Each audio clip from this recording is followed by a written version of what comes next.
Hello, good evening. You are welcome in the educational program organized by Society of Career Technology and Jan Vikas Mahasabha. Today we will talk about genetic code or triplet code in English medium. Before coming to the point, I would like to tell you something about its discovery. Although, while answering your examinations, if you don't have the time, if it is not asked, you can delete it. But it is interesting to know that. So, when the detailed mechanism of protein synthesis was discovered, then scientists thought that if that is the procedure, all the components of protein synthesis of a cell can be taken in a test tube and incubated at 37 degrees centigrade and proteins can be formed. And it was formed in protein-free system, in cell-free systems. Now, the question was that genes, the DNA are made up of only 4 types of nitrogenous bases: adenine, thymine, guanine and cytosine. Whereas the proteins are made up of 20 types of amino acids which are arranged in a particular sequence. So how the gene made up of 4 types of nitrogenous bases can control the sequence of 20 types of amino acids? It was a problem for a pretty long time, and it is also one of the important discoveries of biological sciences in last 70 years, for which, for deciphering the genetic code, the 3 scientists were awarded the Nobel Prize. Now, starting from the very beginning, Nirenberg and Matthey took cell-free system in a test tube having the ribosome, all the 20 types of amino acids, all the 20 types of tRNA, and a synthetic mRNA. So in the first experiment, they took a chain of U, and although 20 types of amino acids were present in the mixture, a complete chain of phenylalanine was formed. It means UUU is the triplet code of phenylalanine. A group of 3 nitrogenous bases which identify one amino acid is called triplet code or genetic code. In the second experiment, when a long chain of CCC was taken, out of the 20 types of amino acids, a chain of proline was formed. So it clearly indicated that CCC is the triplet code for proline. In the third experiment, a long chain of AAA was undertaken, and it resulted into formation of a chain of lysine. It means AAA is the triplet code of lysine. In the fourth experiment, although initial experiments were not fruitful, but later on it was known that GGG is the code for glycine. So when a long chain of GGG was taken, a long chain of glycine was formed. So the triplet code for these 4 amino acids was discovered by Nirenberg and Matthey. In the second set of experiment, Dr. Hargobind Khurana, which was of Indian origin but working at America at that time, he also joined the group. He took a combination of 2 types of nitrogenous bases. For example, UC. It was possible to form them. And then here you can get that there are 2 types of triplet codes, UCA-CUC. So out of the 20 types of amino acids, a chain of serine, leucine was formed. In another experiment, when a chain of GU was taken, having 2 types of triplet codes, GUG, UGU. Here, a chain of valine, cysteine was formed. So this resulted into cracking or deciphering of the genetic code for which the three scientists, Hargobind Khurana, Nirenberg and Mattei, were awarded Nobel Prize.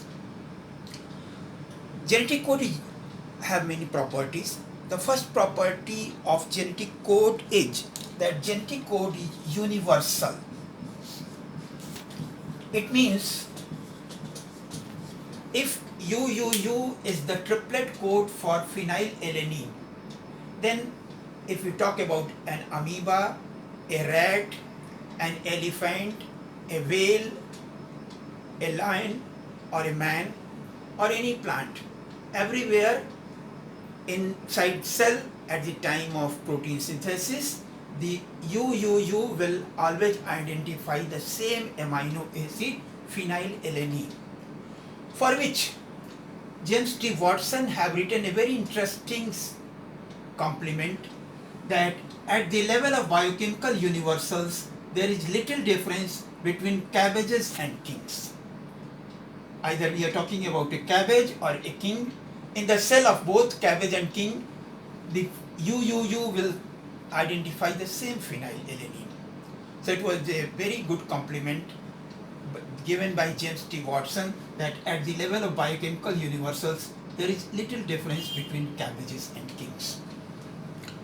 So first important point of genetic code or triplet code was genetic code which is universal.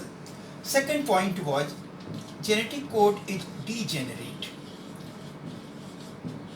It means that as there are only 20 types of amino acids, but triplet codes are 64.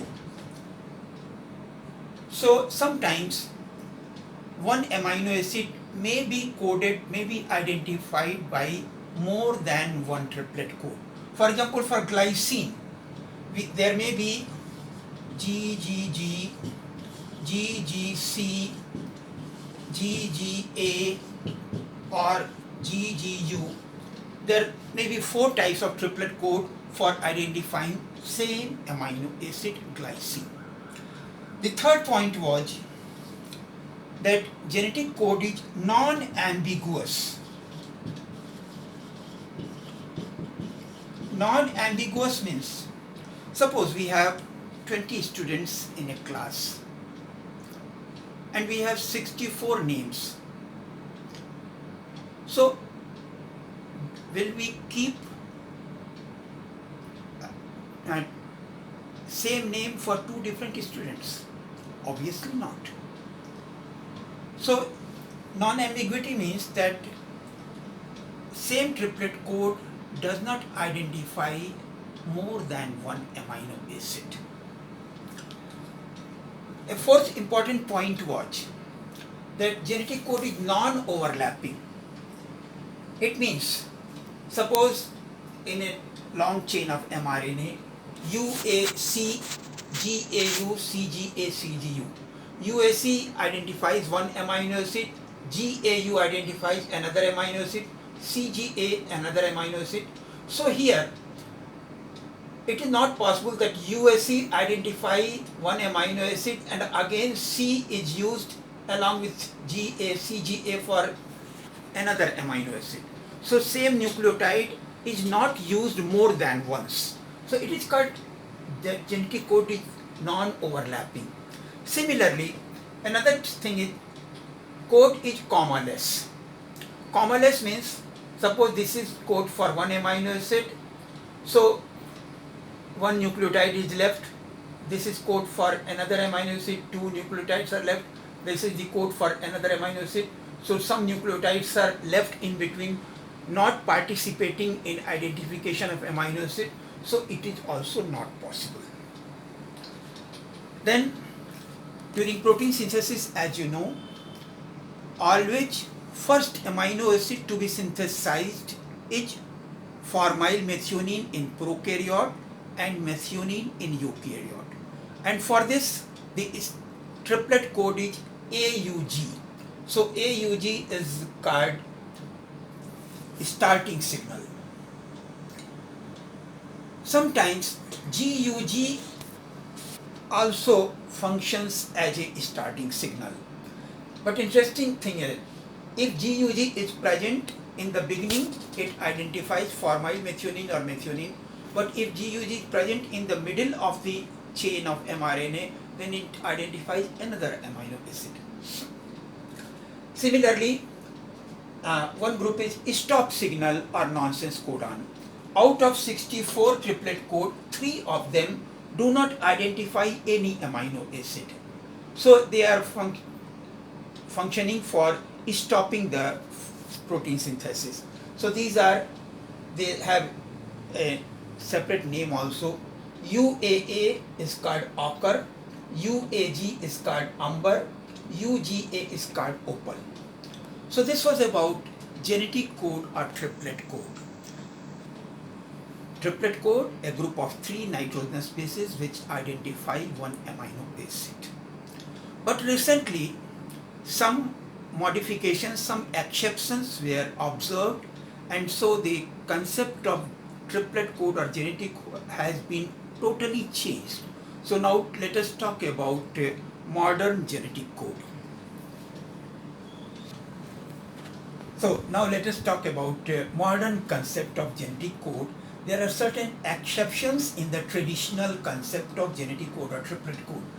For example, normally UGA and UAA are stop signals, but in ciliate protozoan paramecium and also in mitochondrial genes, UGA and UAA identify glutamine. So universality is not applicable here. In case of chloroplast and mitochondrial genes and some lower animals, there some exceptions are found.